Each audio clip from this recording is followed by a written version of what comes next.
കുഴിക്കാല വീട്ടിൽ ലോറൻസ് മകൻ ലോനപ്പൻ നമ്മോട് വിട പറഞ്ഞ വിവരം വ്യസന സമേതം അറിയിച്ചു കൊള്ളുന്നു.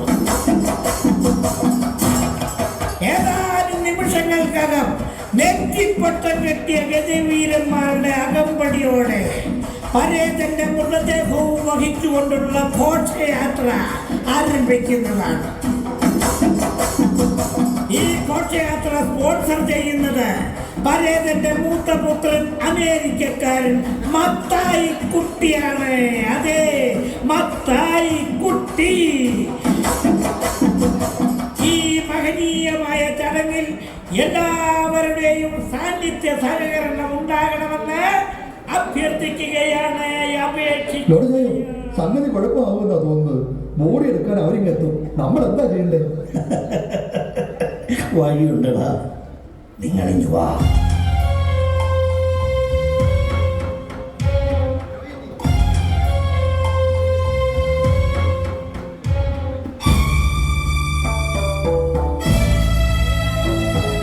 അപ്പച്ചന്റെ ബോഡി എവിടെ? നമ്മുടെ അപ്പച്ചന്റെ ശവം കാണുന്നില്ലല്ലോ.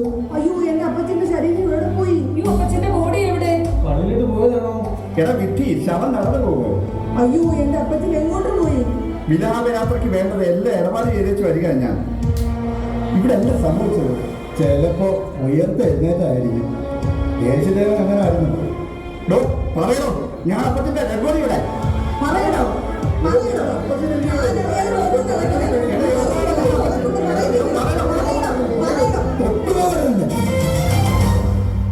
ശരീരാരോഗ്യം കുറവാണെങ്കിലും മാനസിക വീര്യം ഞങ്ങൾക്ക് ചോർന്നു പോയിട്ടില്ല. മാറണം. മൃതശരീരം ഞങ്ങൾ മെഡിക്കൽ കോളേജിൽ പഠിക്കാൻ കൊടുക്കും. ആരോട് ചോദിച്ചു കാണും നിങ്ങൾ ശവം കൊടുത്തത്? ശവം കൊണ്ടുപോയിക്കൊള്ളാൻ ശവം തന്നെയാണ് പറഞ്ഞത്. താൻ എന്ത് വിഡിത്തമാണോ ഈ പറയുന്നത്? ശവം സംസാരിക്കുമോ? സംസാരിക്കുവടാ, ശവം സംസാരിക്കും. നിൽക്കണടാ, നിൽക്കാൻ. മരിച്ചിട്ടില്ലടാ. നിന്റെയൊക്കെ തന്തയായി പോയ ഈ ലോനപ്പം മരിച്ചിട്ടില്ലടാ. മരിച്ചുപോയ എന്നോട് കാണിച്ച എൻ്റെ മക്കളുടെ സ്നേഹം എത്രത്തോളം ഉണ്ടെന്ന് നടന്നു നോക്കാൻ എനിക്കിപ്പോൾ കഴിഞ്ഞു. മണ്ണിൽ പണിയെടുത്ത് പാടുപെട്ടാണ് നിങ്ങളെയൊക്കെ ഞാൻ വളർത്തിയതും പഠിപ്പിച്ചതും. നിങ്ങൾക്ക് കുടുംബങ്ങളായപ്പോൾ തഴയപ്പെട്ടത് ഞാനായിപ്പോയി. എൻ്റെ മറിയക്കുട്ടി, നീ എന്നേക്കാ മുമ്പേ പറന്നു പോയത് എത്ര നന്നായി. ഇല്ലെങ്കിൽ നിന്റെ കണ്ണീരും എനിക്ക് കാണേണ്ടി വന്നേനെ. ഇപ്പോ എന്റെ കണ്ണീരൊപ്പാൻ ഒരു കൈലേസായെങ്കിലും നീ വന്നിരുന്നെങ്കിൽ. ഇന്നീ സാന്ത്വനം എന്ന വൃത്തസദനം എനിക്ക് സ്വർഗമാണ്. സ്നേഹത്തിന്റെ കറവ പറ്റിയ കുറെ കുഞ്ഞാടുകൾ അവസാന മേച്ചിൽപ്പുറം തേടി വന്നിരിക്കുകയാണ്. അതിലൊരു കുഞ്ഞാടാണ് ഈ നിൽക്കുന്ന നിങ്ങളുടെ അപ്പച്ചൻ. എന്റെ മക്കൾ പോക്കോ, ഇനി ആരും ഇവിടെ നിൽക്കണ്ട.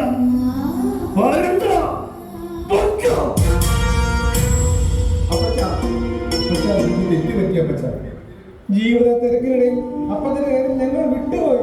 ഞങ്ങളുടെ പുറകെ അപ്പച്ച. പൊറുക്കില്ല. ഞാൻ മാത്രമല്ല, ഈ കാലം നിങ്ങൾക്ക് മാപ്പ് നൽകുകയില്ല. ഇത് കണ്ടോ, എന്റെ സ്വത്തുക്കളുടെ പകുതിയും ഈ ആധാരത്തിലുണ്ട്. ഇത് സാന്ത്വനമെന്ന എനിക്ക് തണലേകിയ ഈ സ്ഥാപനത്തിന് ഞാൻ നൽകുകയാണ്. സോമൻ സാറേ, ഇതാ പിടിക്ക്. മനസ്സോടെ തരുന്നതാണ്. മരണം വരെ ലോണിച്ചായ ഈ സാധനത്തിന്റെ ഇത് കണ്ടോ, ഇതെന്റെ തറവാടിന്റെ തീറാധാരമാണ്. എന്നെ ഏറെ സ്നേഹിച്ച എന്റെ വളർത്തുമകൻ സുധാകരനുള്ളതാണ്.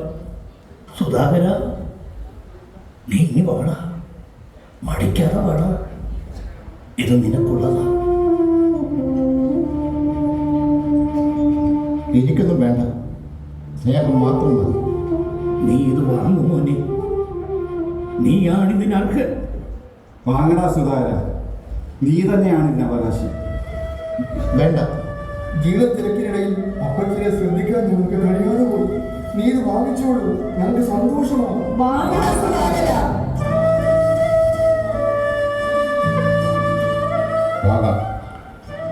എനിക്കൊരു അപേക്ഷയുണ്ട്.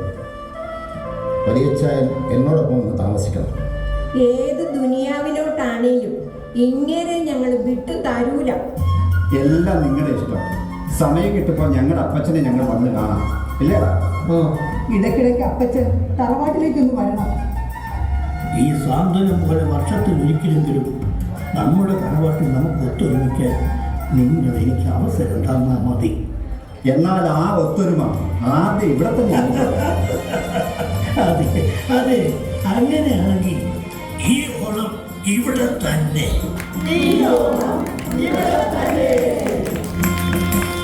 പൊന്നോണമാ